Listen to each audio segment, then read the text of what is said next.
to, get to 42nd and 8th, to try to get parked.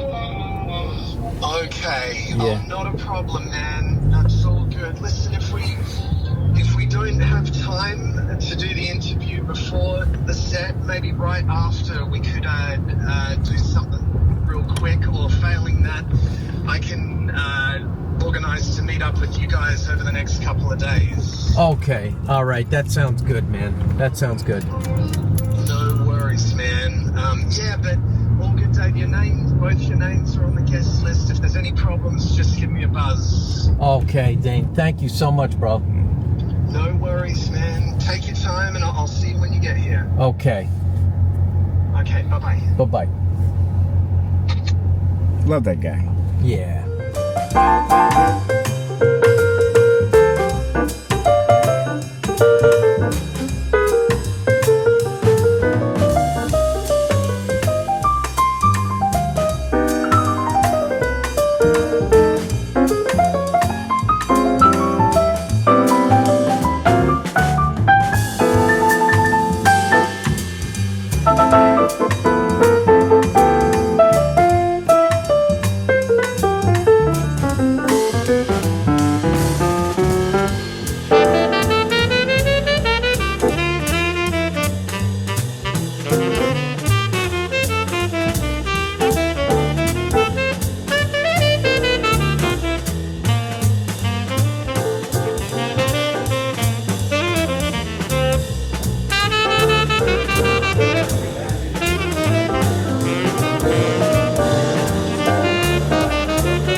It's been 5 years since the first time we sat down in that hotel room. Oh my for the goodness. That was here in New York as That was well, here right? in New York, yeah. Oh my goodness. It was to support the Raising Our Voice album.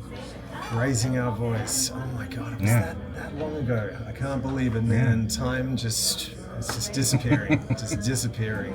And that was the first record where you had two of your compositions as well. I had one. Was it one composition? Just one composition on Raising Our Voice, and two of my compositions were on our most recent album, Parallel Motion. Parallel Motion. Yeah. Yeah, Good, man. Dude, my composing chops. I'm back at work now. We have another album planned.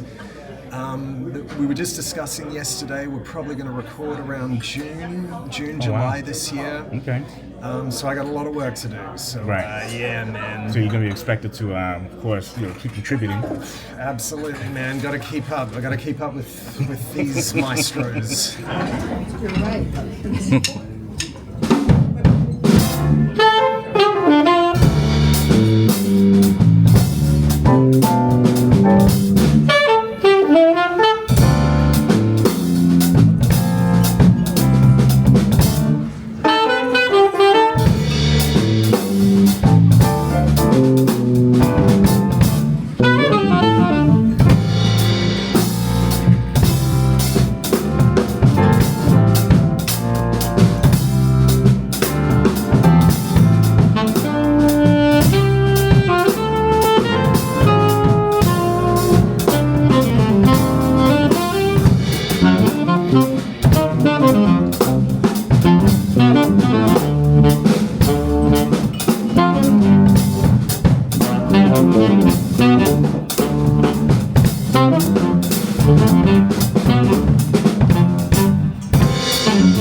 So 5 years in, what's life like, now as a jacket?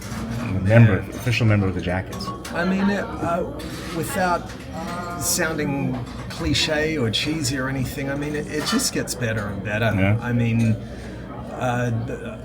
mean, I'm almost 9 years in with the band now. Right. It'll be 9 years in April, and just saying that out loud. 9 years. Yeah. Wow. Again, time. Where has it gone? But yet, 9 years in, I get up on stage with these guys, and I still feel like a little kid. I feel like I just got the gig, a month ago or something. And it's always a challenge. It's always an adventure, both musically and just keeping the band rolling and touring, and because we do all of our own, we all have different work delegated to us. Like Will does the budgets, and Russ, does a lot of the PR and the social media stuff, and I'm kind of I look after the set lists. I get the set lists rolling and stuff like that. So we all have our little jobs that we do just to keep it going, and but it's been a fantastic ride, man. And I mean, there's no signs of slowing down or stopping anytime soon. So we're keeping it rolling, man. We're keeping it rolling. Well, the music is as fresh as ever. Thank you, man.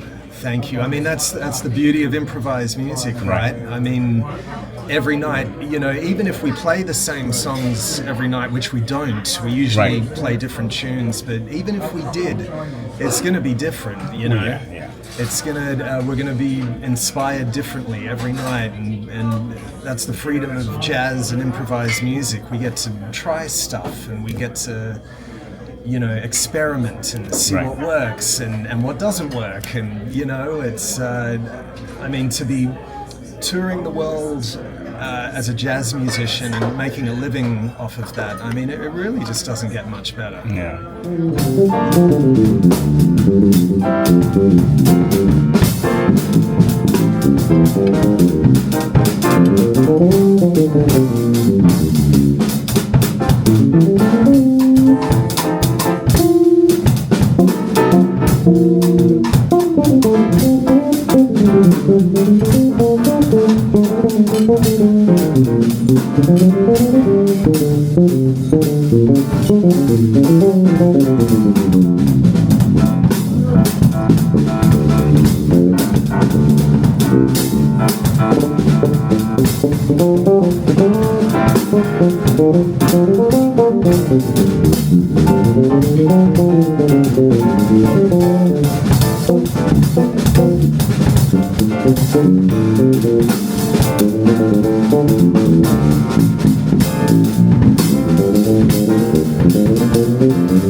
What would you say is like the biggest difference between your life before the Jackets and your life now, other than the the fact that it's a steady gig with an internationally renowned group?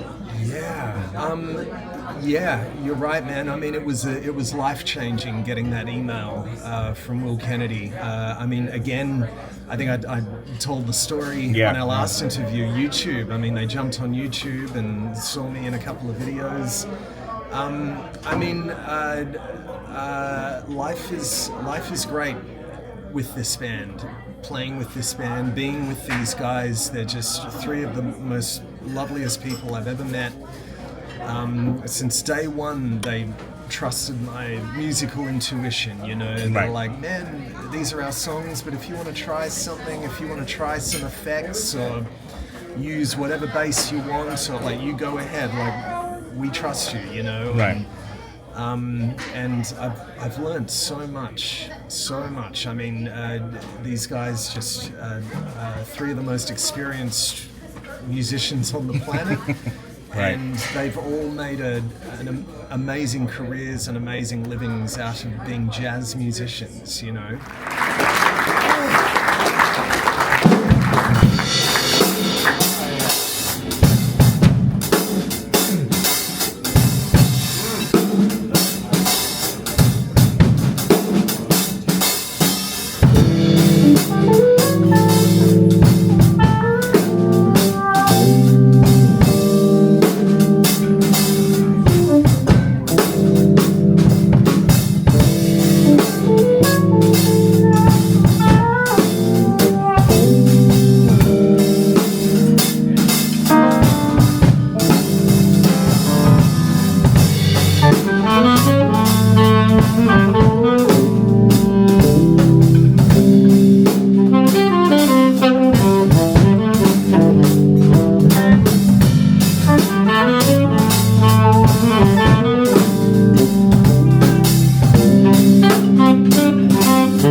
So being around those guys, I learn stuff every day, and that's been the biggest change in my life. Spending time with these guys, it's just been fantastic. Now, do you have any advice that you would give to like any aspiring musician, you know, looking to go on the road, or you know, looking to follow the path that you have? I think the first thing that comes to mind is do your very, very best to learn and memorize the music. If you have an opportunity like I did, getting a phone call from the Yellowjackets and getting sent, I think initially they sent me like 15 tunes. Right. I had about a month to prepare. But you know, I just thought to myself, when is an opportunity like this going to come around again? Right. So I made a point of memorizing all the music so I could be on stage looking the guys in the eyes, getting used to how they cue and not sort of getting lost in 8 or 9 pages of a chart on stage. You know what I mean? But that went down really well with the guys. I mean, they were blown away and just very flattered that I had put the work in and memorized their music, you know. Right. So that would be my biggest piece of advice. Just if you have an opportunity to play with some of your heroes, learn their music, memorize their music if you can, and the respect of doing that will be noticed for sure. Right. Hard working. Yeah. All right. Well, I know you haven't eaten yet. Haven't eaten yet. All right, so I'm gonna cut you loose, let you eat, let you No prepare. worries, no worries, man. You know? But it's such a pleasure to see you again, Dave. And, Pleasure's all mine. And my goodness, I'm using Oceana tonight. Yes. The 6-string. I took a break for a while because I was obsessed with my fretless bass and the new P bass Right, that you right. guys have very generously let me use, and but back on the 6-string. So yeah, man, that 6-string's a beast. You put it down for a while, then pick it up again. It's like, wow, I got some work to do. We were surprised last time around. You were playing the P for like most of the gig, and we were like, it was just amazing that you had to do the same job with less. Right. Yeah, it wasn't missed. Oh man, absolutely the same job with less, and I Right. mean therein lies some challenges and some a different approach and stuff like that. But with the P bass with this band, I mean, hearing that sound and like it's almost like being transported back in time, But I was hearing things differently, and I felt like playing different ideas and different, so it was fantastic. And again, the guys trust my judgment, my Yeah. intuition, and they loved it as well. Yeah, they and seem to really dig it.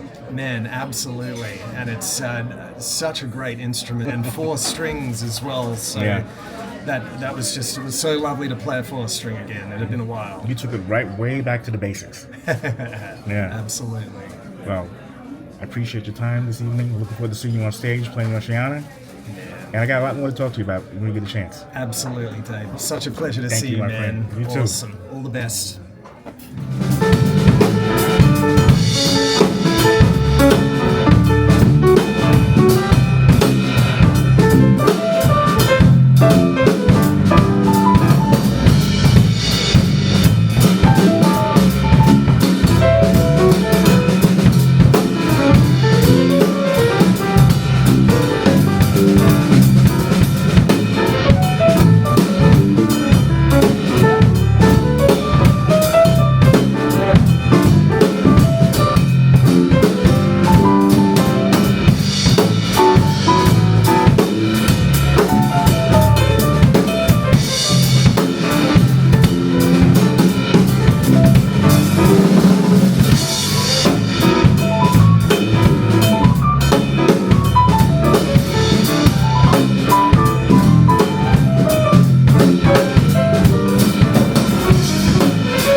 That was a composition by our bassist Dane Alderson titled "River Road." Yeah.